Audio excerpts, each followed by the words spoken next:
कहानी शुरू होती है और हम गांडूलाल घोटाला नाम के एक लड़के को देखते हैं जो रशिया के सबसे अमीर आदमी की बिगड़ी हुई औलाद है। वो क्लब में जाता है जहाँ पर उसे एक सुंदर सी लड़की पसंद आ जाती है। वो उसे अपने पैसों के दम पर इम्प्रेस करने की कोशिश करता है, जिसके बाद वो उसे गचागच करने के लिए अपने साथ ले जाता है। वो लड़की कार में बैठकर सीट बेल्ट लगाने लगती है, लेकिन गांडूलाल उसे कहता है कि तुम ये क्या कर रही हो, तुम्हें इसकी कोई जरूरत नहीं है, तुम तो जल्दी यहाँ पर आओ और मेरा मुंह में लो। लेकिन वो लड़की उसका चूसने से मना कर देती है, जिस पर गांडूलाल उसे कहता है कि भोसड़ी की यहाँ से बाहर निकल, अपनी गांड उठा और चलती बन। जिसके बाद वो भी वहाँ से निकल जाता है। अब वो गाड़ी काफी तेजी से चला रहा था तो एक पुलिस वाला उसे रोक लेता है। गांडूलाल उस पुलिस वाले को कुछ नहीं बोलता और उसके मुंह पर नोटों की गड्डी फेंक कर मारता है। कहता है कि भोसड़ी के निकल यहाँ से। अब पुलिस वाला उसे रोकने के लिए उसकी गाड़ी के आगे आ जाता है, लेकिन गांडूलाल रुकता नहीं है और वो उसे अपनी गाड़ी के ऊपर चढ़ाकर गाड़ी को चलाने लग जाता है। इसके बाद हम उसके बाप भिनकला को देखते हैं जो कि पुलिस स्टेशन आता है। फिर पुलिस वाला उसे बताता है कि कल तुम्हारे चूतिए बेटे ने एक पुलिस वाले को रिश्वत देने की कोशिश करी, लेकिन जब वो नहीं माना तो तुम्हारे बेटे ने भाई की तरह उस पर गाड़ी चढ़ा दी, जिससे उस पुलिस वाले की गांड टूट गई है। वो लड़का अब अपनी हद से आगे बढ़ता जा रहा है, इसलिए तुम्हें उसका कुछ करना पड़ेगा।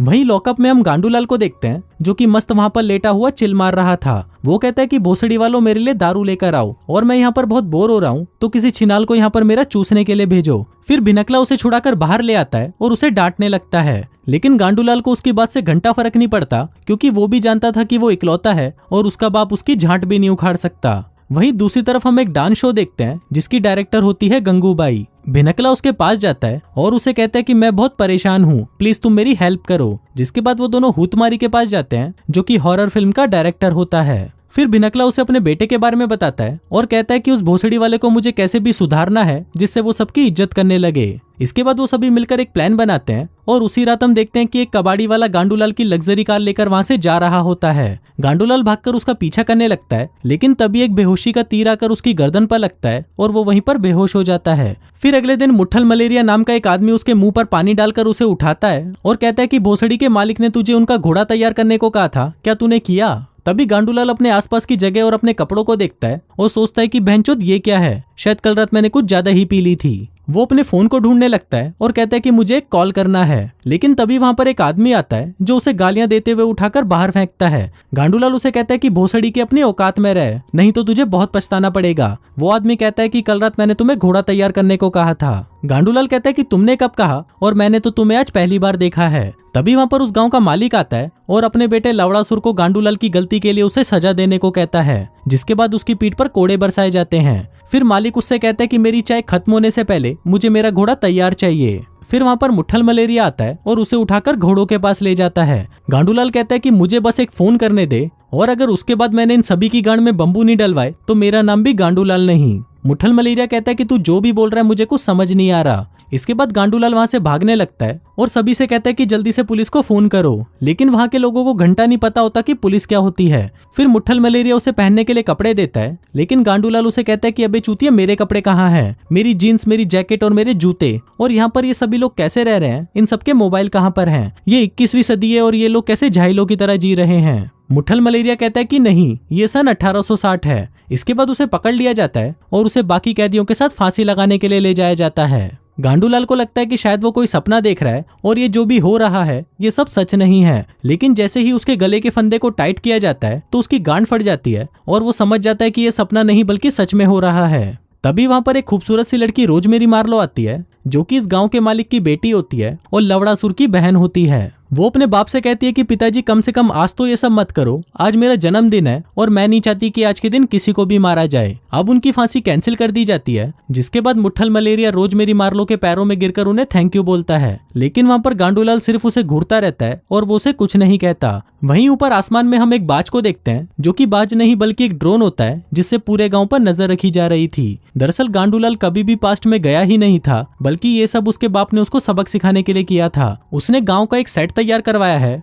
और यहाँ पर रहने वाले जितने भी लोग हैं वो सभी एक्टर हैं, और वो जो कुछ भी कर रहे हैं या बोल रहे हैं वो सब कुछ वो अपनी स्क्रिप्ट के हिसाब से ही कर रहे हैं। वहीं पूरे गांव में छिपाकर कैमरे और माइक्रोफोन लगाए गए हैं ताकि वो गांडूलाल की सभी बातों और हरकतों को देख सकें। वहीं गांडूलाल मुट्ठल मलेरिया को बता रहा होता है कि अब मुझे सब कुछ समझ आ चुका है। जिस रात मैं उस कार से टकराया था वो एक टाइम मशीन थी जिसने मुझे यहाँ सन 1860 में पहुंचा दिया। वो कहता है कि अगर मुझे वापस जाना है तो मुझे फिर से एक टाइम मशीन वाली कार से टकराना होगा। क्या तुम्हारे पास कोई कार है? अब मुट्ठल मलेरिया इसका कोई जवाब नहीं देता क्योंकि उसकी स्क्रिप्ट में ऐसा कुछ नहीं लिखा था। अब गांडूलाल भी यहाँ पर रहकर काफी बोर हो चुका था और उसे रात को यहाँ पर नींद तक नहीं आती क्योंकि उसे नरम बिस्तर की जगह यहाँ पर जानवरों की तरह घास पर सोना पड़ता था। साथ ही उसे खाने के लिए सिर्फ खिचड़ी दी जाती थी और इतने कोड़े खाने के बाद वो घायल भी हो चुका था। वहीं गांडूलाल का बाप हूतमारी से कहता है कि मुझे अब गांडूलाल के अंदर हुए बदलावों को देखना है। फिर अगले दिन जब गांडूलाल खेतों में आराम कर रहा था तभी वहाँ पर उसे किसी की रोने की आवाजें आने लगती हैं। वो उन आवाजों के पीछे जाता है और देखता है कि इस गांव के मालिक की बेटी रोजमेरी मार्लो जोर जोर से रो रही होती है। वो उसे बताती है कि उसके बाप ने उसकी शादी एक अमीर बुड्ढे से तय कर दी है, लेकिन वो ये शादी नहीं करना चाहती। पर इस पर गांडूलाल कहता है कि ये तो अच्छी बात है, कुछ ही दिनों में वो बुड्ढा मर जाएगा और उसकी सारी दौलत तुम्हारी हो जाएगी। इसके बाद वो गाँव के मालिक के फार्म से एक मुर्गी चुरा लेता है क्योंकि उसे चिकन खाए हुए काफी टाइम हो गया था। तभी मुट्ठल मलेरिया उसके पास आता है और उसे कहता है कि मुझे भी थोड़ा दे दो,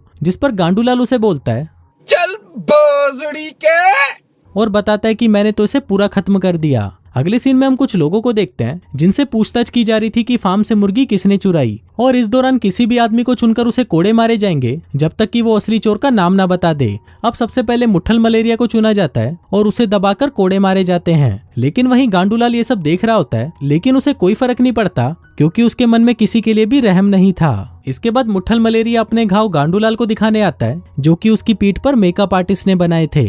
तभी वहाँ पर एक लड़की आती है जिसका नाम होता है चमकीली झांट। अब चमकीली झांट जैसे ही घोड़े से नीचे उतरती है तभी उसकी चमकती हुई कच्छी गांडूलाल देख लेता है। अब उसकी कच्छी देखकर गांडूलाल उसके पास जाता है और उससे पूछता है कि तुम्हारे पास ये चमकीली कच्छी कहाँ से आई, क्योंकि ऐसी कच्छी तो सिर्फ हमारे टाइम में पहनी जाती है। अब गांडूलाल उसकी कच्छी उतार कर देखने लगता है जिसकी वजह से चमकीली झांट चिल्लाने लगती है और उठकर वहां से भाग जाती है। अब अपने बेटे की ऐसी हरकत देखकर भिनकला हूतमारी पर गुस्सा करता है और उसे कहता है कि भोसड़ी के तेरे इस आटू झाटू आइडिया में मेरे कितने पैसे लगे हुए हैं, लेकिन इन सबसे भी मेरे बेटे में किसी के लिए कोई फीलिंग नहीं आई, इसलिए तुम सब ये बकचोदी जल्दी से बंद करो। तभी हूतमारी उसे कहता है कि सर कुछ दिन और वेट कीजिए और मुझ पर विश्वास कीजिए, आपके बेटे में बदलाव आएंगे। इसके बाद गांडूलाल चमकीली झांट से मिलने उसके घर पर आ जाता है, लेकिन तभी चमकीली झांट उसे कहती है कि मेरे नजदीक भी मत आ जाना, नहीं तो मैं तुम्हारा सिर फोड़ दूंगी। फिर गांडूलाल चमकीली झांट से अपनी हरकत के लिए माफी मांगता है और कहता है कि मैंने तुम्हारे साथ बहुत गलत किया, इसके लिए प्लीज मुझे माफ कर दो। अब ये सब स्टूडियो में बैठे सभी लोग देख रहे थे और वो ये देखकर बहुत खुश होते हैं कि गांडूलाल को अब अपनी गलतियों का एहसास होने लगा था। अब ऐसे ही कुछ दिन बीत जाते हैं और वो दिन भी आ जाता है जब गांव के मालिक की बेटी रोजमेरी मार्लो की शादी उस बूढ़े आदमी से होनी थी। अब सभी लोग खुशी के मारे डांस कर रहे थे, लेकिन तभी रोजमेरी मार्लो गांडूलाल के पास आती है और कहती है कि मैं उस बूढ़े लोड़े से शादी नहीं करना चाहती, इसलिए मैं नदी में कूदकर अपनी जान देने जा रही हूँ। जिसके बाद वो नदी के किनारे जाकर वहां पर मरने के लिए खड़ी हो जाती है, लेकिन गांडूलाल को इससे कोई फर्क नहीं पड़ता और वो तो चमकीली झांट के साथ बैठकर बातें कर रहा था। वो उसे बताता है कि वो 21वीं सदी से आया है जहाँ पर वो छोटे छोटे डिब्बों के टुकड़ों से एक गांव से दूसरे गांव जादू से बातें करते हैं और आसमान में लोहे के बड़े बड़े पक्षी उड़ते हैं। तभी मुट्ठल मलेरिया उनके पास आता है और उनको बताता है कि रोजमेरी मार्लो कहीं मिल नहीं रही, क्या आपने उसे देखा है। अब यहाँ पर मुट्ठल मलेरिया उसे ये याद दिलाने आया था कि रोजमेरी मार्लो नदी के पास मरने गई है ताकि गांडूलाल वहाँ पर जाकर उसे बचा ले। फिर गांडूलाल जैसे ही उसको बचाने के लिए भागता है तभी माइक्रोफोन में उसे बता दिया जाता है कि गांडूलाल तुम्हारी तरफ ही आ रहा है, जल्दी से डूबने की एक्टिंग शुरू करो। अब रोजमेरी मार्लो डूबने का नाटक करने लगती है, लेकिन तभी गांडूलाल आकर उसे बचा लेता है। इसके बाद वो उसे उठाकर अपने घर ले जाता है, जिस दौरान रोजमेरी मार्लो उसके साथ घचाघच करने की कोशिश करती है, लेकिन वो उसे बिल्कुल भी भाव नहीं देता क्योंकि अब उसे चमकीली झांट पसंद आ गई थी जो कि उसके लिए अब एक सच्चा प्यार था। इसके बाद वो कपड़े बदलता है और चमकीली झांट से मिलने उसके घर की तरफ जाने लगता है। तभी टीम चमकीली झांट को भी बता देती है कि गांडूलाल तुम्हारी तरफ ही आ रहा है, जल्दी से तैयार हो जाओ। तभी चमकीली झांट भी गांव वालों के कपड़े पहनकर बाहर आती है और गेट खोलती है। गांडूलाल उससे पूछता है कि क्या तुम मेरे साथ घूमने चलोगी। इस पर चमकीली झांट उसे कहती है कि नहीं, मेरे बाप की तबीयत खराब रहती है, इसलिए मैं तुम्हारे साथ नहीं जा सकती। अब क्योंकि गांडूलाल को चमकीली झांट से प्यार होने लगा था, इसलिए अब चमकीली झांट को उसकी प्रेमिका का रोल दिया जाता है। लेकिन इस सबसे लवड़ासुर को बहुत बुरा लगता है क्योंकि रियल लाइफ में लवड़ासुर और चमकीली झांट गर्लफ्रेंड बॉयफ्रेंड हैं और वो ये नहीं चाहता कि कोई भी चूतिया आकर उसकी गर्लफ्रेंड को पेल जाए। लेकिन वहीं चमकीली झांट चाहती थी कि गांडूलाल में कोई बदलाव आए क्योंकि उसके लिए ही तो वो सब इतनी मेहनत कर रहे थे।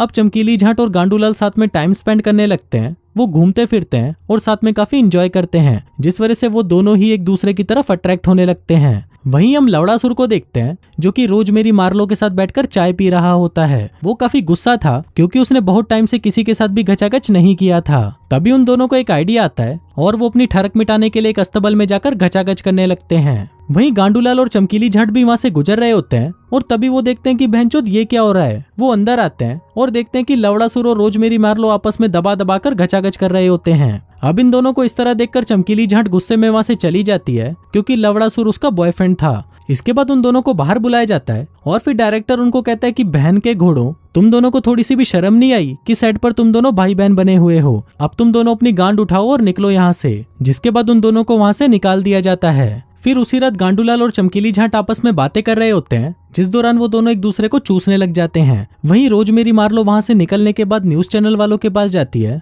और उनको बताती है कि गांडूलाल को किडनैप किया गया है और उस पर कई तरह के टॉर्चर किए जा रहे हैं। अब क्योंकि देश के सबसे अमीर आदमी का बेटा किडनैप हो गया था तो पुलिस वाले भी उसकी तलाश में जुट जाते हैं। वहीं ये सब भिनकला भी देख रहा होता है और वो हूतमारी को कहता है कि अब हमें ये सब बंद करना होगा। इस पर हूतमारी कहता है कि तुम चिंता मत करो, पुलिस वालों को यहाँ पर पहुंचने में 2-3 दिन और लगेंगे और तब तक मैं इस कहानी की एंडिंग सोच लूंगा। वहीं गांव में मंगोल्स भी आ जाते हैं जो कि लुटेरे होते हैं। अब मंगोल के सरदार कटप्पा को शादी करने के लिए 2 खूबसूरत लड़कियां चाहिए थी तो वो एक लड़की को उठा लेता है। तभी उसका बाप उसे बचाने के लिए आगे आता है, जिस दौरान उसके बाप और एक लुटेरे में लड़ाई होने लग जाती है। अब वो लुटेरा उसके बाप की गर्दन काट देता है जो कि नकली होती है। वहीं कटप्पा दूसरी लड़की देखने लगता है और तभी उसे चमकीली झाट दिखाई देती है। फिर वो उसे गांडूलाल से छीनकर ले जाने लगता है और फिर तभी सभी लोग गांडूलाल की तरफ देखते हैं कि अब वो उसे बचाने के लिए कुछ तो करेगा, लेकिन वो साला फट्टू तो अपनी गांड उठाकर वहां से भाग जाता है। अब चमकीली झाट को उसे चिल्लाकर बुलाने के लिए कहा जाता है, जिस पर वो चिल्लाते हुए कहती है, गांडूलाल मुझे बचाओ गांडूलाल। लेकिन वो चूतिया उसकी एक नहीं सुनता और वहां से चला जाता है।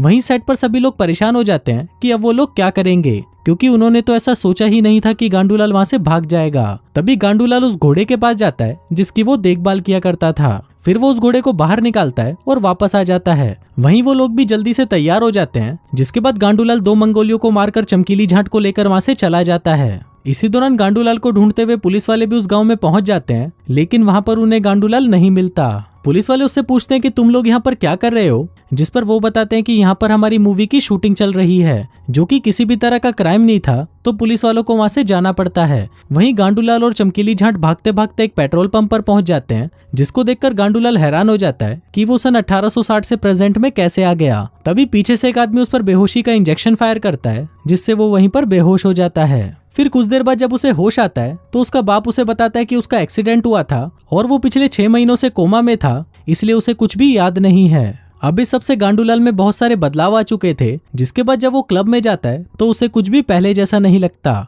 उसे सभी चीजें बोरिंग और बेकार लगने लगती है, क्योंकि अब उसे किसी भी चीज में कोई इंटरेस्ट नहीं था। वो उस पुलिस वाले के पास जाता है और उसे अपनी महंगी कार की चाबी माफी के तौर पर दे देता है, जिसकी उसने शुरू में गांड तोड़ी थी। फिर जब वो रात को क्लब में बैठा होता है तभी वहां पर उसकी नजर रोजमेरी मार्लो और लवड़ासुर पर पड़ती है। फिर वो उसे सब कुछ बता देते हैं कि तुमने कोई भी टाइम ट्रेवल नहीं किया था और न ही तुम्हारा कोई एक्सीडेंट हुआ था, वो सब तुम्हारे बाप ने किया था तुम्हें सुधारने के लिए। इसके बाद वो दोनों उसे चमकीली झाट से मिलवाने ले जाते हैं। फिर गांडूलाल चमकीली झाट से कहता है कि मैं तुमसे प्यार करता हूँ। वहीं चमकीली झाट भी उसे कहती है कि मैंने तुम्हें बहुत मिस किया, जिसके बाद वो दोनों एक दूसरे को चूसने लग जाते हैं। इसके बाद हम गांडूलाल के बाप भिनकला को देखते हैं, जो कि अब गंगूबाई से शादी कर रहा होता है। तभी वहां पर गांडूलाल भी आ जाता है और उन्हें शादी की मुबारकबाद देता है। इसके साथ ही वो उन्हें थैंक यू भी कहता है, क्योंकि उनकी वजह से ही अब वो एक अच्छा और जिम्मेदार आदमी बन चुका है। जिसके बाद वो दोनों गले मिलते हैं। फिर फिल्म के लास्ट सीन में हम गांडूलाल को देखते हैं, जो कि अब उसके जैसे और भी बिगड़े हुए और निकम्मे बच्चों को सुधारने का काम करता है। और इसी के साथ ही ये फिल्म यहीं खत्म हो जाती है।